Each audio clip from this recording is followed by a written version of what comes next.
Hey man, I got first on the machine. You don't see my stuff right there? I was here first. Man, you ain't doing nothing first. You gonna wait? What up, what up, what up? We are back. Who am I? Jersey Street Corner, and this is the Prison Talk Show, people. So let's get into it. Alright, y'all. Listen up. This right here is going to be one of the most diabolical stories I have ever told about an inmate in prison. An inmate so demonic that they just can't stop committing crime. They don't want to stop. Just like Puffy. Can't stop, won't stop. And well, when you're dealing with a monster like that, well, you just better watch out, man. Get out the way. Because this person do not care about you. They don't care about their own self. So whenever they decide you ain't nothing, they'll get rid of you if you in their way. Now, before I tell you guys this story, I think it only right that I give you a small backstory on this inmate. This inmate's name is Matt Truck. Big Matt Truck. Now, Matt was about 350 pounds. And this is how he came into prison, from the streets. So, on the street, I don't know what this guy did, what he was into. All I can tell you is his crime and what got him here. And when I say diabolical, listen. Supposedly, this guy walked into a laundromat one day. And all of the laundry machines was being used.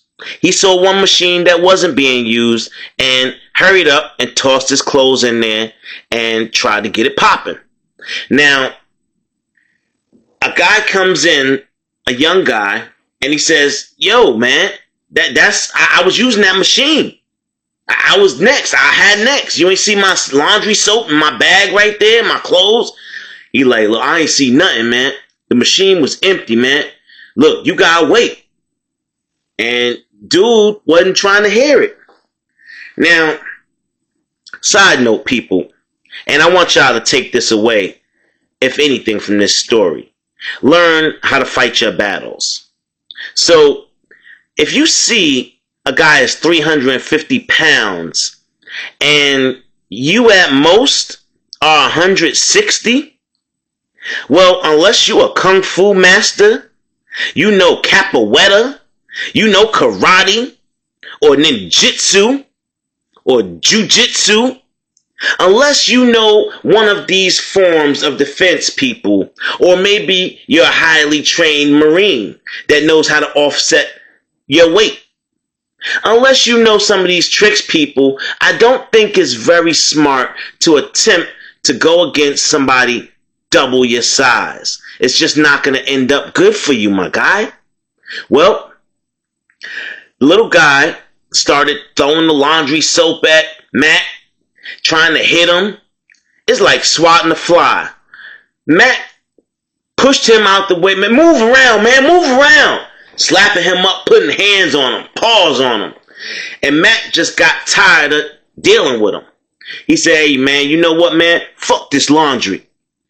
He balled old boy up, tossed him in that laundry machine, and started the cycle, y'all, and walked off. Now, it would be a while before anybody came to his aid to try and help him in that machine. By the time that cycle stopped and somebody came to help him, old boy was unalive, suffocated. Nothing but red liquid leaking out of the machine. He done hit his head so many times. You know, a machine is just mixing you up. Boom, boom, boom, boom. Just like them clothes. And that's what happened to old boy. He got blended up in that machine. Yeah. Now, they threw the book at Matt Truck. They called it intentional, said he had huge anger problems, and they couldn't see that man being fit to be in society ever again. They gave him an L, y'all. Life with no possibility of parole. And now we, the inmates, have to deal with his shenanigans every single day. Because a guy like that, he don't care about going to lockup. He don't care about nothing. He will do anything he wants in that prison to get what he wants because, hey, what else you gonna do besides lock him up? There is no end game. Either you gonna give this man the chair and put him out of his misery, or he just gonna make a lot of other inmates miserable. So what do y'all think, y'all? What do y'all think this man ended up doing? Get in the comment box, y'all. Let me know if you like hearing these before stories. Let me know if you like hearing what these inmates did before getting locked up. Before they get into the real prison crime. Alright, y'all. Let's go. Now, Big Mac wasn't no stranger to prison. As a matter of fact, this, from what I'm hearing, was actually his third bid. He done time before. Maybe that's how he got so jacked up and huge on that yard. He would go around, like he owned the place. If he wants something, he ain't asking for it. He just gonna take it. He was a Debo, a bully. Now, he already knew people in the prison. He knew guards in the prison. So, everybody knew what he was all about. They knew to stay clear out of his way. Because if you end up in his cell or opposing him, it's just not going to end up good for you. Now, there's been rumors that he done caught a few bodies in prison. But, he's been released and let back out in the streets since then because he didn't get caught. But this time, y'all, I have a feeling that, this stay is going to be very diabolical because this is the final stay. He's not going anywhere. As a matter of fact, he's still down there to this day terrorizing inmates and doing whatever the hell he wants. He not scared of no gang. He not scared of a CO, a warden, nobody. This man done whooped out COs before. Yeah. You ain't gonna just walk up and tell this man to cuff up or lock down. Nah, you gotta ask him respectfully, hey, Mr. Mac Truck, come on, man. Can you do me a favor and just sell up? You know what I mean? Let me get you in these cuffs so I can walk you where you gotta go, man. I don't want no trouble, man. I don't want no smoke. I mean, I don't want to lose my job, bro. I'm just trying to make ends meet. Could you please not kick up today? Yeah. And if he was feeling like it, he might oblige and say, alright, man, you know what? I'm not even in the mood for all the bullshit today, man. What's up? Where we gotta go, man? What we doing? And you might catch him on a good day. But if you catch him on a bad day, like some officers have, well, you might catch some stitches. You might get some chiclets popped out. You might get some ribs broke. Because this man punching you in your chest could shatter your life. Make you rethink about your whole career as a correctional officer. Now, as an inmate, you gotta just be playing up stupid to go up against him. Unless you was one of the monsters in there that was just as big as him. Then it was battle royal. But guess what, y'all? These guys ain't no dummies. If you 300, 350 pounds, you don't want to fight nobody just as big as you because you know it's going to be work. You know you're going to sweat. You know it's going to have to be some real fighting going on. And they not with that. They like the bully. They want to beat up somebody smaller than them so it's easy. They don't want no smoke. That's the word on the pod. As long as you can protect yourself from him, you good. But most inmates couldn't protect themselves. But at least try. At least have a blade. Because when Big Mac come for you, he just want to rob you. He don't want your booty or nothing. He just want to rob you and beat you up for the hell of it. It's fun to him to see people bleed. Yeah, y'all. When I say demonic and demon time, that's exactly what Big Mac was. He didn't care about humanity. He didn't care about living things. He didn't care if you lived. As a matter of fact, he wanted you to unalive. That was his main purpose, to start trouble with people, to get them to kick up so he could have a reason to have some fun. And well, I'm not going to speculate about all of the rumors, but I am going to tell you about one that's not so much a rumor. One that I actually seen with my own eyes. And now, I'm going to use Mac Truck because that's that's his name, his street name, but that's not his real name, so can't nobody get in trouble for me saying that. And I didn't give too much of a description, just the fact that he was about 300, 350 pounds. It was a few other guys in there that big, so that's not going to give it up. Aside from that, just listen to the story, y'all. It gets better and better, or worse and worse for certain people, I guess. Now, in my pod, we had a guy named Buggy. They called him Buggy because his eyes was big as hell, and everybody just said he kind of resembled a bug in the face. So we all just called him Buggy. And of course, he didn't like it at first. I don't know if he ever liked it, but he ran with it. Wasn't much he could do. Once the whole pod starts calling you something, it's going to be pretty hard to get them to stop unless you fight everybody. It's just not worth it. Unless it's really, really disrespectful. Now, Buggy was a alright guy, joke around with everybody, he was cool. He ain't had no bad charges, just a regular guy in the pod doing his time. He had some small number, like 5 or 6 years to do, something like that. And he worked in the laundromat. All prisons have a laundromat run by the inmates. That is how you put your stuff in the bag, you got your cell number on it, and you throw it on in the cart. They pick it up, wash it, and it all gets delivered back.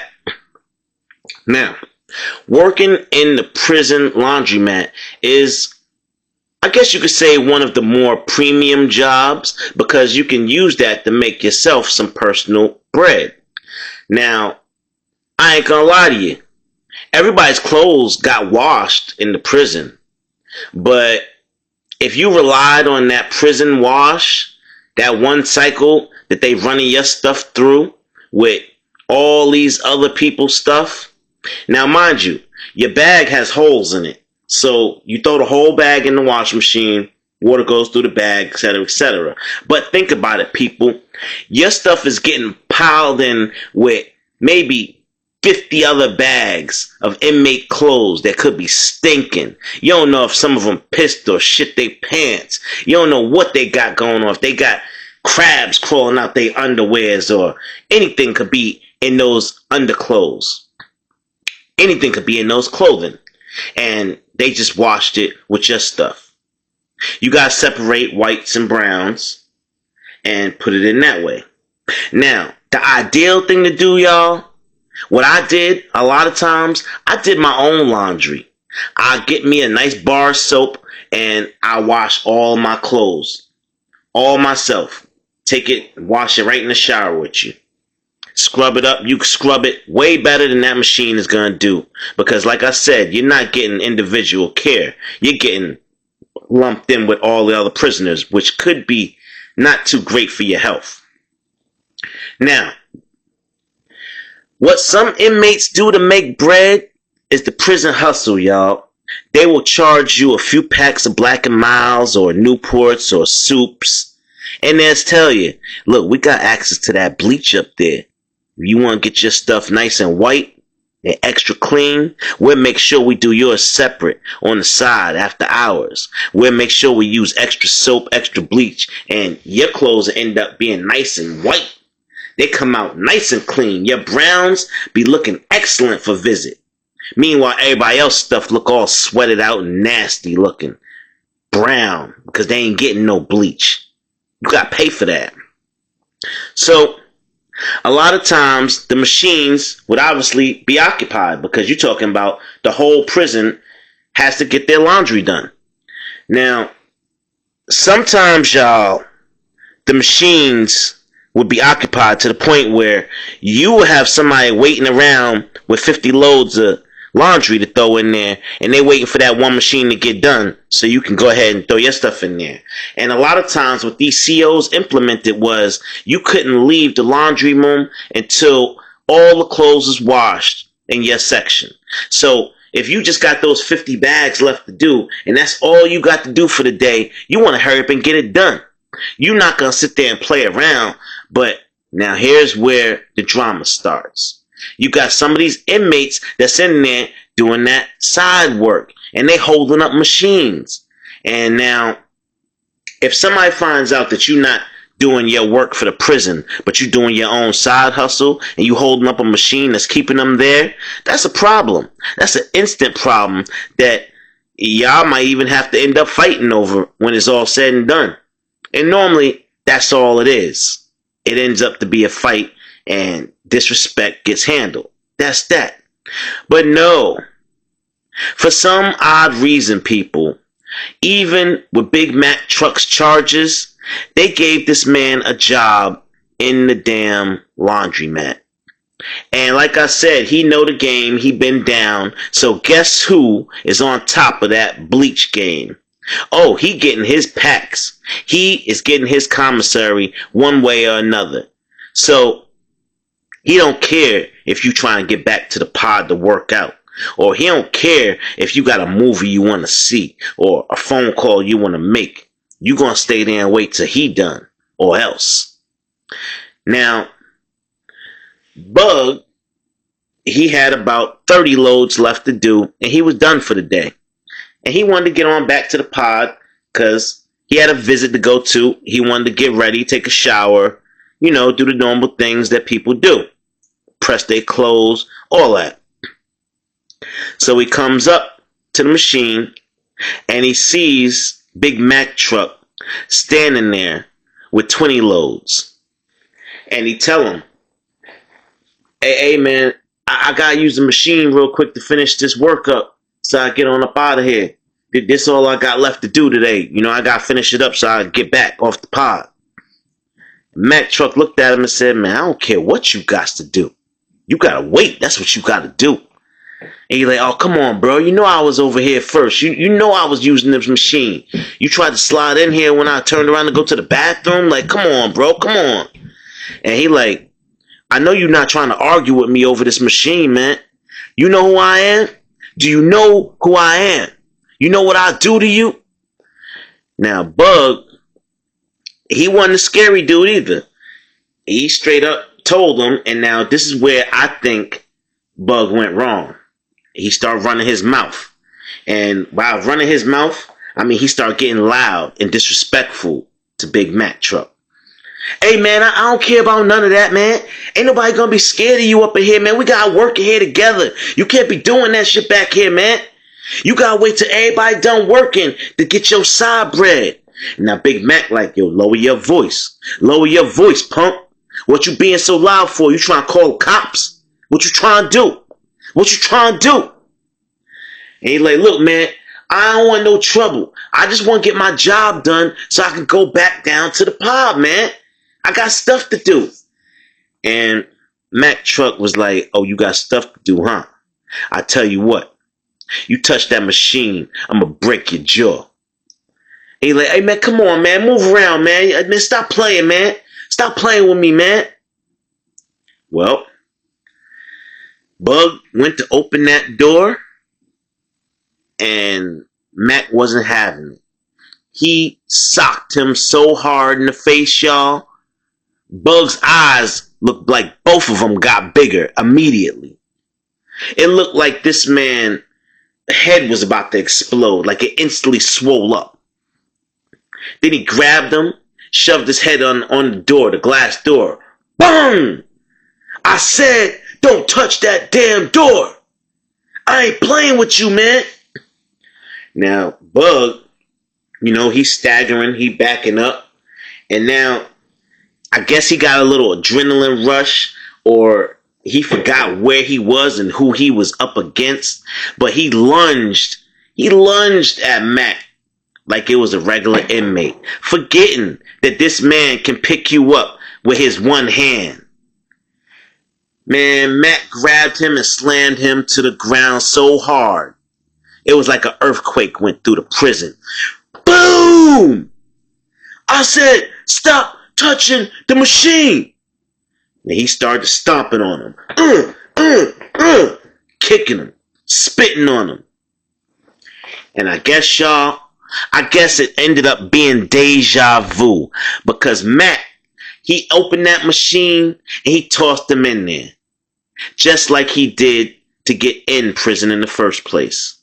And now these machines in the prison are 3 times as strong as the machines out there in the streets. These ain't commercial machines. These are industrial machines made to wash large amounts of laundry at one time.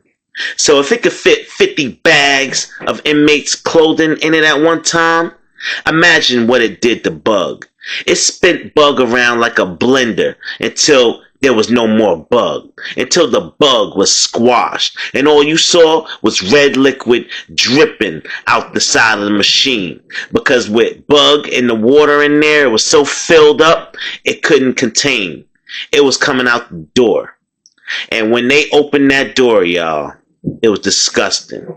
All this hot water that was clogged up in there that couldn't drain down because Bug was blocking the drain came pouring out of that machine. And Bug, well, he was just folded over inside that machine looking like hot glue, melting. Yeah, y'all. Bug, he got the wrong kind of prison justice. He got the prison justice that only comes with being stupid. So, listen, people, I don't want y'all to think that being scared or being, conscious of somebody bigger than you is by any means a punk move. It's a smart move, people. Because in prison, just like in the streets, you gotta fight your battles smart. If you know for a fact there ain't no way in hell you gonna win, don't get yourself in a situation that you can't get out of. Because some of these guys got demons in them, and they ready to let those demons loose at the drop of a dime. Listen, y'all, that's gonna be it for this story. Big Mac truck, well, he ain't even get caught for that. He did not get caught because nobody would say a word. Nobody was fitting to rat Big Mac truck out. Nah. So it just went on. Just like that. There's no cameras in the laundry room because there's no weapons in the laundry room. They would never think that an inmate would do something like that to another inmate. Well, they ended up getting cameras after that incident. Alright, y'all. I hope you like the story. Like, share, subscribe. As usual, I am your boy Jersey Street Corner. This is the Jersey Street Corner Prison Talk Show, and I'm out.